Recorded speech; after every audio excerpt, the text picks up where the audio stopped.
कांग्रेस को मुसलमानों ने 60 सालों तक साथ दिया। मिला क्या? उन्होंने मुसलमानों के एडमिनिस्ट्रेशन को, रिप्रेजेंटेशन को ख़त्म किया। मुसलमानों को यहाँ का जो मज़लूम तबका है, जो एससी है, एसटी है, बीसी है, इनसे कॉम्बिनेशन बना के काम करना चाहिए। मुसलमान 60 साल से आंख बंद करके कांग्रेस को नॉन स्टॉप ठप्पे पे ठप्पा लगा रहे हैं। दूसरों के भरोसे कब तक हमारी सियासत करेंगे? उस समय मुसलमानों का और डॉक्टर अंबेडकर का और ओबीसी के लोगों का कॉम्बिनेशन था। कांग्रेस ने कैसे आरएसएस को बनाया, उसको सपोर्ट किया और आगे बढ़ाया। कांग्रेस की लीडरशिप ये बोलती है कि देश में डेमोक्रेसी ख़त्म हो रही है। तो जब ख़त्म हो रही है तो आप क्या कर रहे हो? तो जब मुसलमानों का ट्रिपल तलाक का मामला आया तो कांग्रेस कहाँ थी? जब देश में हज़ारों दंगे हो गए, कांग्रेस के कार्यकाल में हुए। कौम के लीडर की जिम्मेदारी क्या है? नाजरीन, इस वक्त हमारे साथ सैयद मुजीब साहब हैं, जो कि बामसेफ के एक कार्यकर्ता हैं, साथ ही मुस्लिम राष्ट्रीय मोर्चा के साउथ के इंचार्ज हैं। हम इनसे जो है बहुत सारे चीज़ों के ऊपर गुफ्तगू करना चाहेंगे। सबसे पहले ये जो प्रोग्राम अभी हो रहा है, इसकी नौइयत क्या है और बामसेफ के कार्यकर्ता के तौर पर आपको क्यों जाना जाए?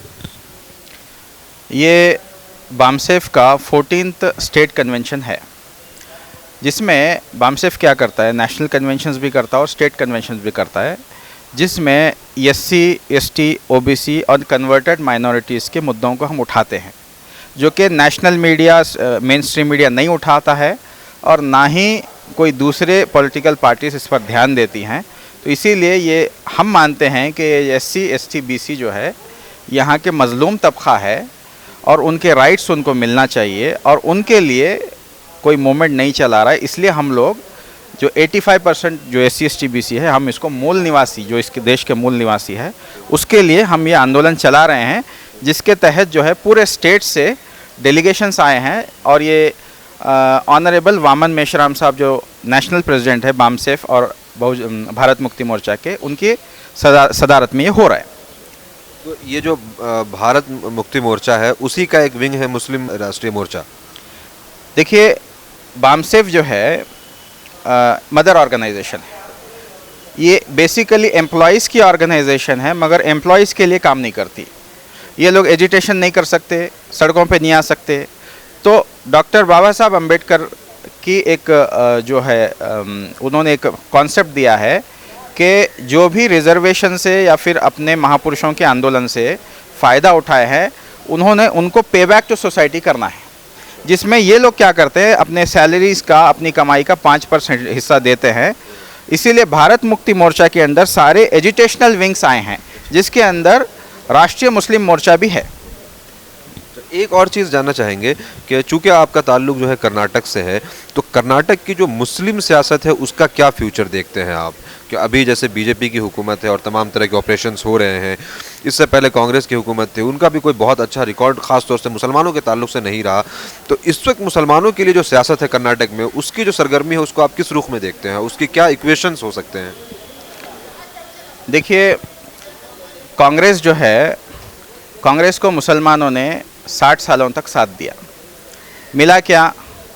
47 से पहले जो मुसलमानों की नुमाइंदगी एडमिनिस्ट्रेशन और दूसरी जगहों पे 33% थी, सच्चर कमेटी की रिपोर्ट के बाद वो 1.5% तक आ गई। उनकी हिम्मत की दाद देनी चाहिए हमको कि उन्होंने मुसलमानों के एडमिनिस्ट्रेशन को, रिप्रेजेंटेशन को ख़त्म किया और 2006 में अपनी ही गवर्नमेंट में सच्चर कमेटी 2006 में रिपोर्ट शाये की और ये बताया मुसलमानों को कि हमने तुमको बर्बाद किया, ये हालत कर दी। तो देखिए, आपका एक सवाल ये भी होना चाहिए कि मुसलमान तंजीमें बहुत है, राष्ट्रीय मुस्लिम मोर्चा ही क्यों? और राष्ट्रीय मुस्लिम मोर्चा का जो है social engineering SC, ST, BC से कैसे होगी, ये भी एक सवाल हो सकता है। देखिए, आपने देखा, आप गौर करेंगे, 1885 में कांग्रेस बनी, जिन्होंने 1929 में आज़ादी का रेजोल्यूशन पास किया। 1925 में आरएसएस बनी, फिर जनसंघ बनी, फिर 1980 के दौरान बीजेपी बनी। इसके जवाब में मुसलमानों ने क्या किया? मुसलमानों ने बहुत सारी जमातें बनाई, मैं नाम नहीं लूँगा। वो जितनी भी जमातें थी, जितनी भी तंजीमें थी, वो पूरी रिलीजियस थी। ये लोग सामाजिक और सियासी लेवल पे सोशल इंजीनियरिंग करके पावर में आए और मुसलमान जो है सिर्फ मजहबी तहरीकें चलाए। आप मजहबी तहरीकों से समाजियात और पॉलिटिक्स में जो दावपेच होते हैं उसका जवाब नहीं दे सकते। तो मुसलमान जहाँ देखिए, अगर आप 3 स्टेट छोड़ दें, बंगाल, यूपी और केरला, तो मुसलमान पॉकेट्स में एग्जिस्ट करते हैं। कहीं 5% है, कहीं 4% है, कहीं 8% है। तो कर्नाटक में भी और पूरे देश में भी मुसलमानों को यहाँ का जो मजलूम तबका है, जो एससी है, एसटी है, बीसी है, इनसे कॉम्बिनेशन बना के काम करना चाहिए। और किसी को भी, जैसे मान के चलिए, अगर आप किसी कंपनी में इन्वेस्ट करते हो तो अगर आपको उस कंपनी का जो है परफॉर्म नहीं करती, रिटर्न नहीं मिलता, तो आप अपना इन्वेस्टमेंट निकालते हो, ऐसी कंपनी में लगाते हो जो परफॉर्म कर रही है। मुसलमान 60 साल से आंख बंद करके कांग्रेस को नॉन स्टॉप थप्पे पे ठप्पा लगा रहे हैं। तो मुसलमान को थोड़ा मंथन करना चाहिए। मुसलमान की लीडरशिप को, चाहे रिलीजियस हो, सोशल और पॉलिटिकल हो, ये सोचना चाहिए कि हम दूसरों के भरोसे कब तक हमारी सियासत करेंगे। एक चीज़ मैं यहाँ पे जानना चाहूँगा कि जब आप इतने कॉन्फिडेंस के साथ ये कहते हैं कि बामसेफ के साथ या जो इस तरह की हमारी SC ST या और दूसरी दलितों की ऑर्गेनाइजेशन है उससे हम इंक्लाइंड हो सकते हैं, तो एक नैरेटिव चलता है कि दलित जो हैं वो RSS के फूड सोल्जर हैं।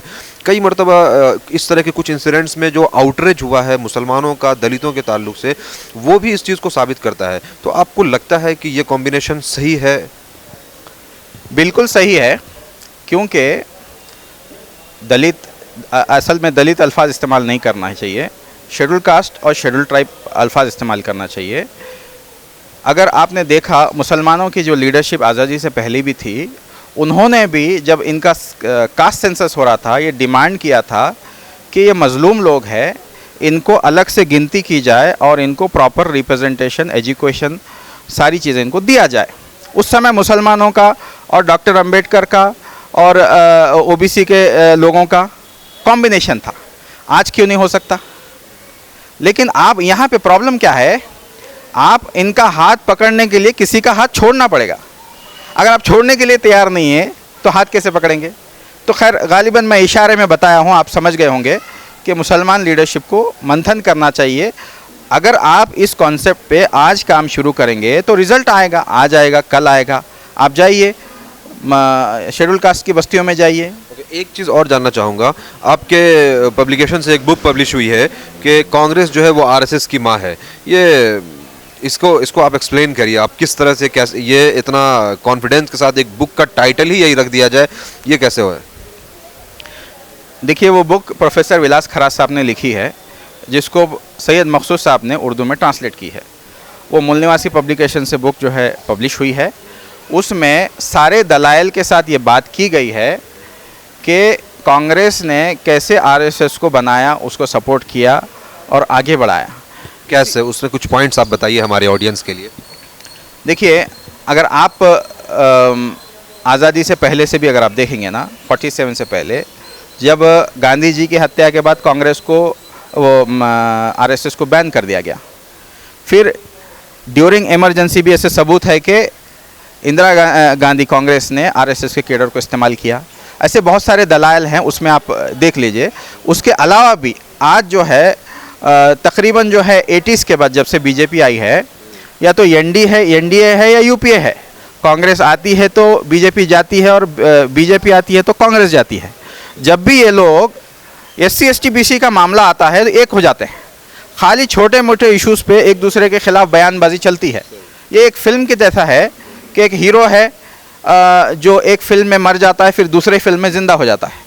यही हाल चल रहा है। अब आज भी देखिए, कांग्रेस की लीडरशिप ये बोलती है कि देश में डेमोक्रेसी ख़त्म हो रही है। तो जब ख़त्म हो रही है तो आप क्या कर रहे हो?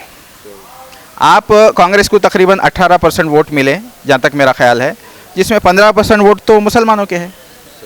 तो जब मुसलमानों का ट्रिपल तलाक का मामला आया तो कांग्रेस कहाँ थी?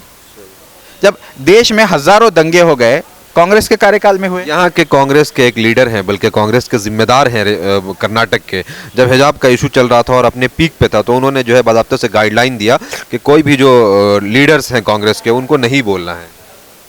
देखिए, अगर आपको देश में इस तरीके के वाक़यात होते हैं, किसी कौम को अगर उसमें वो होता है, तो कौम के लीडर की जिम्मेदारी क्या है कि ये मामला क्यों पैदा हुआ, इसको किसने पैदा किया और इसके पीछे क्या साजिश है।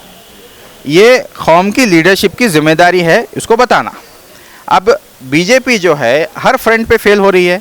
आप इकोनॉमिक फ्रंट देखिए, और जितने एट्रॉसिटीज हो रहे हैं एस सी पे हो रहे हैं, मुसलमानों पे हो रहे हैं, इंटरनेशनल लेवल पे हमारी बदनामी हो रही है। तो इनको हिंदू मुस्लिम का मामला खड़ा नहीं कर पा रहे थे। मुसलमान भी जो है पॉलिटिकल अवेयरनेस बढ़ गया उनका, वो रिएक्शन नहीं दे रहे थे। तो इन्होंने क्या किया, मुसलमानों की दुखती रग पे हाथ रखा, हिजाब का मामला उठाया और रिसालत का मामला उठाया।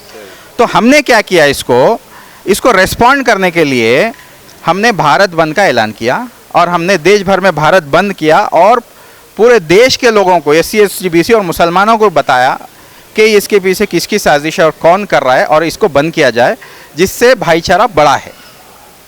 बहुत शुक्रिया हमारे साथ सैयद मुजीब साहब बात करने के लिए। तो सैयद मुजीब साहब जो कि बामसेफ के कार्यकर्ता हैं, उसके बाद जो है राष्ट्रीय मुस्लिम मोर्चा के साउथ के इंचार्ज भी हैं। मिली डाइजेस्ट से गुफ्तगू करने के लिए बहुत शुक्रिया। Thank you.